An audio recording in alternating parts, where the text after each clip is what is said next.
Hi, it's John again from How to Teach English Online from Anywhere. In a previous video, I talked about how much you can make per hour realistically teaching English online, and I said starting out, realistically, I think you can earn $15 to $20 US per hour, and you can increase that over time as you get more experience, and also gave you a few little strategies, little tips for boosting that income. Now, that may not sound like much if you're from a developed country. If you're from the US, UK, Canada, Australia, this doesn't probably sound like that much, but you're looking at expenses where you live, right? But if you earn that money, but you're in a country where the average cost of living is much lower, or a city where the average cost of living is much lower, then you can do pretty well. And let's take my situation as an example. Now, I live in Brazil. I also teach students in Brazil, although I'm looking to expand that and teach Brazilians who are now living in the U.S. and Canada, but but maybe they were transferred there. Anyway, they moved there and they want to improve their English, because I think I can charge them more per hour. You see how this works? So I charge them in dollars. I earn in dollars, U.S. dollars, Canadian dollars, and live in Brazil. This is good. This is geographic arbitrage, right? Internet arbitrage. I do some of that within Brazil. I live in a small city near the coast. It's very nice. I'll show you around a little bit here in a minute. But my students live in big cities, principally Rio, São Paulo, and Campinas, which is I think the second largest city here in the state of São Paulo. So, as is common around the world, people who live in the bigger cities where things are more expensive have higher incomes. They can afford to pay me pretty well.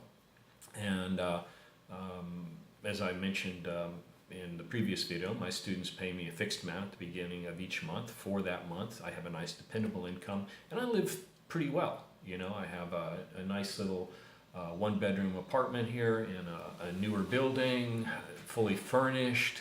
I'm 4 blocks from a very nice little beach here. I have health insurance. I eat well. I go out once in a while, take a little trip once in a while, still bank a little money every month.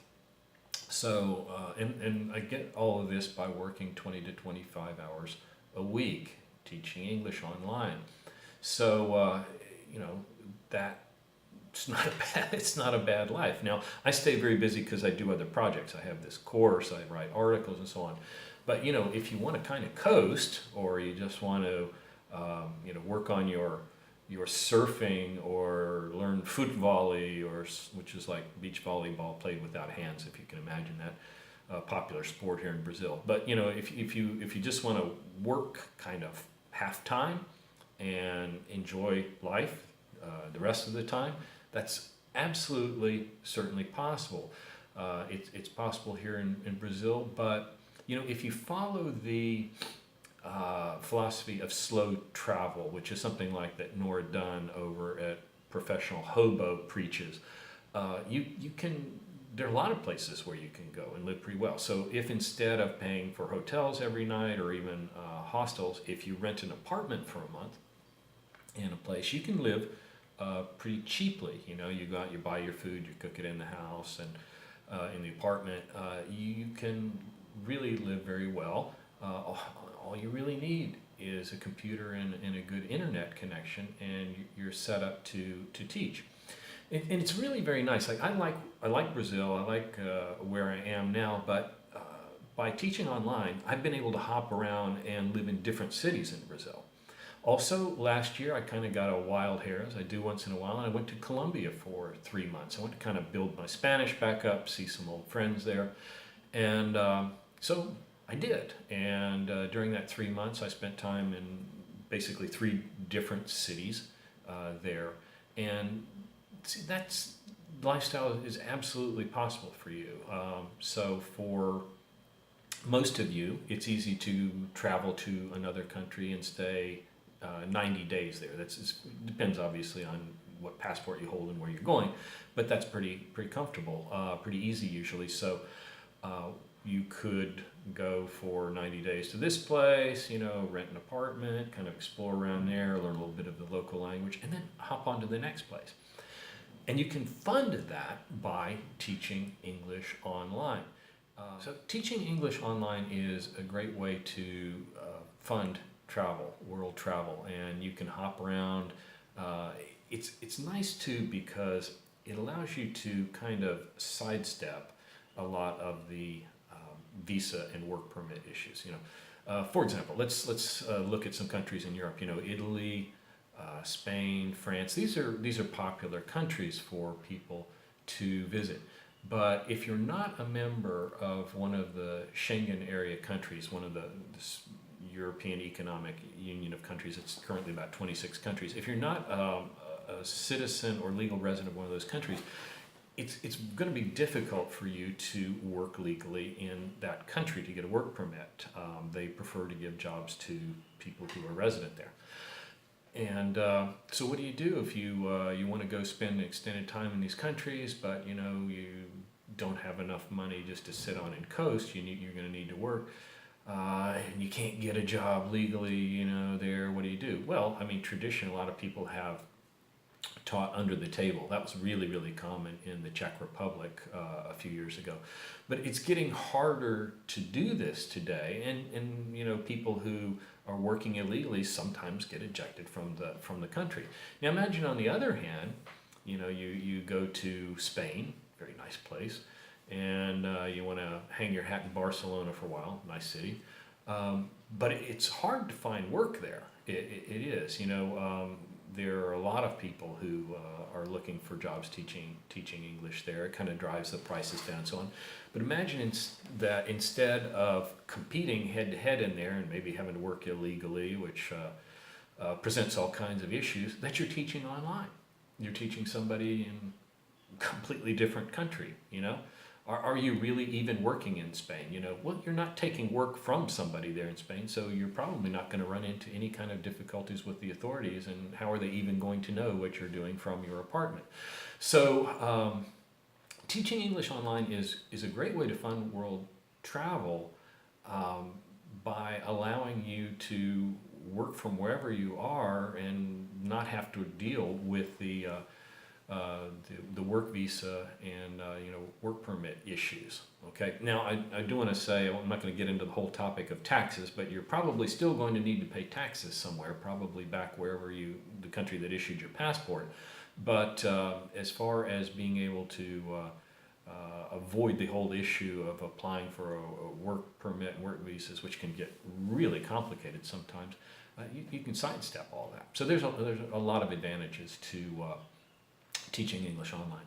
Okay, so I promised you I was going to show you a little bit about my lifestyle. So I'm going to give you a tour of my apartment here, and then what I'll do is I'll take you out to my little town and show you around, especially down by the beach, so you can get an idea of what teaching online 20 to 25 hours a week can provide you. Okay? Okay, so we've just walked into my place, and directly in front is the kitchen. But let's go first to the left, to the living room, and let me give you a quick tour here. So, little sofas, TV, and there's my little table and desk. There is another desk over there, but I prefer to work here. And let me just show you where I am. Okay, there's a mojo there, really nice view, right? There's a vacant lot next to me, so lots of trees. And although you can't see it today, it's a little hazy over there, you can actually see a little bit of the South Atlantic above those trees and between those two buildings over there. Can't see the beach from here, but I'm only about 4 and a half blocks walking from the beach. Okay, so very nice little area. And again, swinging back around, here's the living room. Let's go check out the kitchen. So here's my kitchen. I have the fridge there, sink, little prep area here, stove, granite top, nice. Here are the shelves. Okay, and out here I have, and not all apartments have this, but I have a washing machine, which is very nice. A little place to hand wash stuff. And although I don't have a dryer, most places in Brazil do not. I have a rack up there to dry. And then again, another nice little view out back. And let's go back to the front. Front door, swing around this way. Okay, here's the bath. So I have a nice 3/4 bath, again, granite tops. Everything's very clean because I just had the cleaning lady just left now. By the way, what do I pay for a cleaning lady here? About $30 US. So now we go to the bedroom here. I have a nice full-size double bed there, right? Nice wooden furniture here. You can see the nice armario closets here. Air conditioner, ceiling fan. I didn't think to show you, but in the living room there's also a ceiling fan. And then I have another view out the side here, mostly just buildings on this side. Okay, and I should mention that the apartment comes completely furnished. Okay, now what do I pay for all of this?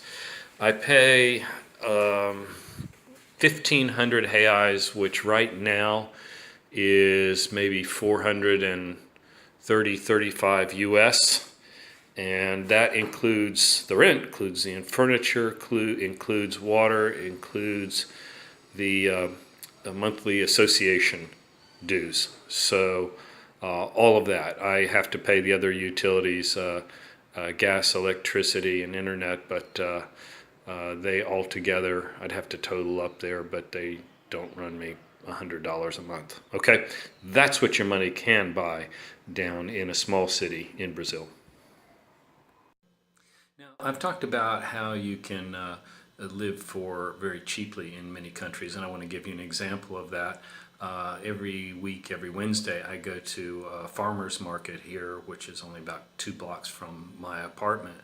And I want to show you just how much you can get for your money there. So let me flip this around. So I'd just like to show you how far your food dollar can go in some countries. Now, I live in Brazil, and just down the street from me is a feira, a street market, farmer's market, every Wednesday, 2 blocks from the front of my apartment building. So here's what I picked up today here. Going from left to right, that's in the back, that's a head of lettuce.